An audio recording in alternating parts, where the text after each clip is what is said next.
Hello everyone. This is SKFC back here with another video. Today's video is going to be really quick. We're basically just going to be doing a combined 11 of Liverpool and Arsenal ahead of the game this weekend, and it'll be interesting to see what players we can put in which position. For goalkeeper, I was going to put in David Raya, mostly just because neither one of the other goalkeepers have played enough matches to really give an accurate description of what they've been doing this season. Raya's been okay. Arsenal's defense have been kind of shaky, but I wouldn't really put it down to him. So I think I would just put him as the goalkeeper. For the center back pairing, I'm going to go with Van Dijk and Konate. I think both of them have been really solid together. Liverpool have the best defensive record in the league for a reason. They've both been very active. Not just in terms of their defending, but in terms of their build-up. Their passing has been important. Their chance creation from deep, they've been pretty good at that as well. And mostly just, I don't think neither one of the Arsenal defenders, whether it's Saliba or Gabriel, have been of the level this year to their usual standard. And because of that, I don't feel it would be right to put either one of them in the starting 11 of this combined team. Also, Van Dijk and Konate don't really have the penchant for bookings and red cards and stuff that the other center back duo have. So that's why I'm going to go with them for the combined 11. For my fullback options, I went with Trent and Calafiori. Trent was a no-brainer. He's been solid defensively this season so far. His playmaking, whether it's been from the right half space or just even further up for his crosses, has been immense. So, it was kind of a no-brainer to put him in this team. Calafiori was a bit more, I'll be honest, there wasn't really a lot of left backs that I really thought should make it in here, just because Robertson is getting back from injury. Tsimikas has a low ceiling and he hasn't played that much either. And Calafiori hasn't been getting consistent game time. He's a solid offensive fullback. He's also been solid defensively. So I think he's just done his job and made the Arsenal defense, as solid as it can be, I guess, given how much worse off they've been defensively this year. But overall, I thought he's been decent. So that's why I decided to put him in here as the left back.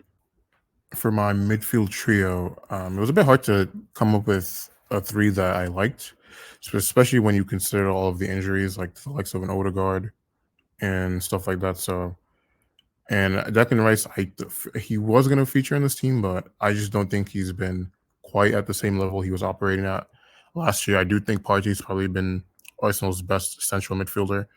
I think Partey specifically, the reason why I put him in here is because I think he's just a better at build-up than Declan Rice is. I think he's also still been solid defensively, not quite to the level of Declan Rice defensively, but he's still been, just borderline elite in that regard, in my opinion.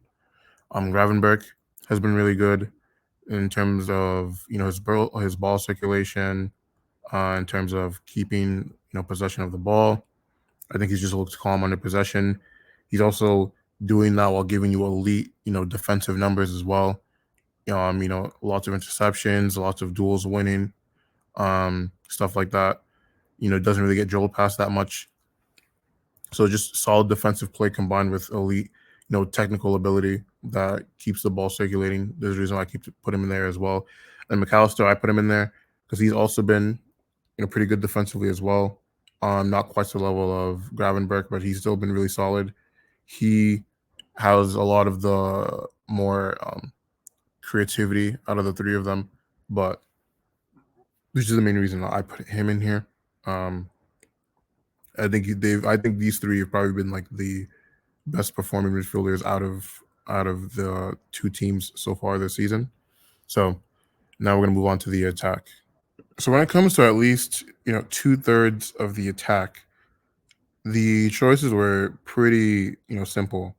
Luis Diaz has been on what I like to call a heater as of late, scoring 5 goals in 8 matches, still giving you elite dribbling, as well as, the tenacity and, defensive work rate to press and stuff.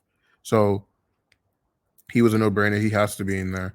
He's pretty much outperformed every other left winger, for both teams, whether you're talking about Gakpo or Martinelli, or I guess even Sterling.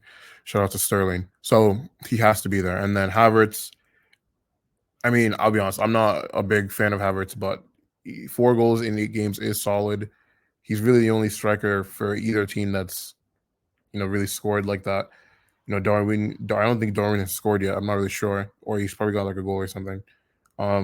Jesus doesn't even play as striker anymore, so he's kind of here by default. But he's not like he's been poor, so I'm not gonna do him like that.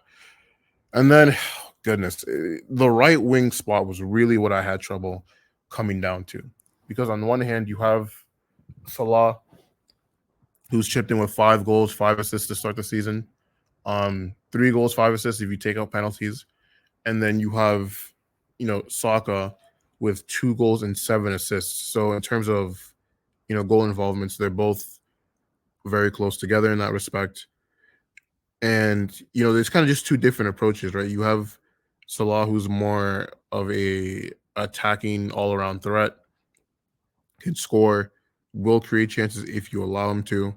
Whereas Saka is, especially when Odegaard's been out, has been Arsenal's main chance creator, and you can see just how much they're struggling to play without him being there.